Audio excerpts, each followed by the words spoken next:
Hey guys, I'm Christina Guerrero. And I'm Jimmy Rhodes. And when it comes to personal finances, your parents' advice, solicited or more often probably not, reflects wisdom from, well, let's say a simpler time. Yes, and of course, times change, and the mantras that were true for them, well, they don't apply, no matter how heartfelt. Teresa Strasser's looking at the financial advice our parents gave us that we should definitely ignore, and that's our featured story at the top of the list.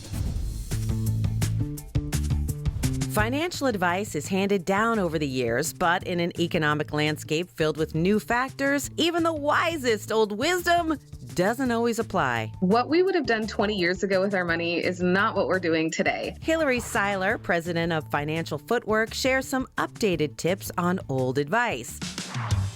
Like the first one. Stay at a job for at least 2 years. Although it looks great, and a lot of the older generation likes to see that consistency, it's not going to make or break your ability to get a new job or to seek out new employment. She says corporate culture has changed over the last 10 to 15 years. If you didn't have that 2 years, someone's going to ask you, well, why were you only at that job for 8 months? Why did you leave? But now, we're starting to see people actually go for the passion project more than the paycheck, which is an interesting dynamic shift in the United States. Hillary says be careful not to job hop every couple of months just because you don't like the job anymore, though. You are going in for a job interview, go with 5 to 10 questions that you want to ask that specific employer. Research them, learn about them, figure out what their company culture is all about, and then ask the questions.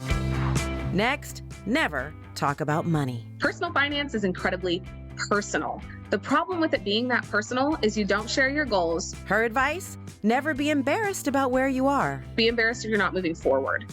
And that requires you to talk about money. Talking about it can help manifest it. The moment you start talking about it and beginning those conversations changes the game with how you're going to think about money, because now it's top of mind.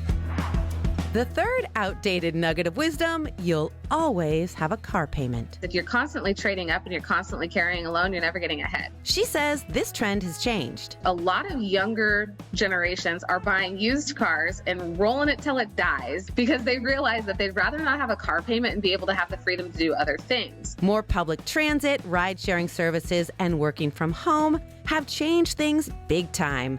But if you do need to buy a car, she says, use the 24-10 rule. 20% down on that car, 4-year max loan term, and less than 10% of your take-home income.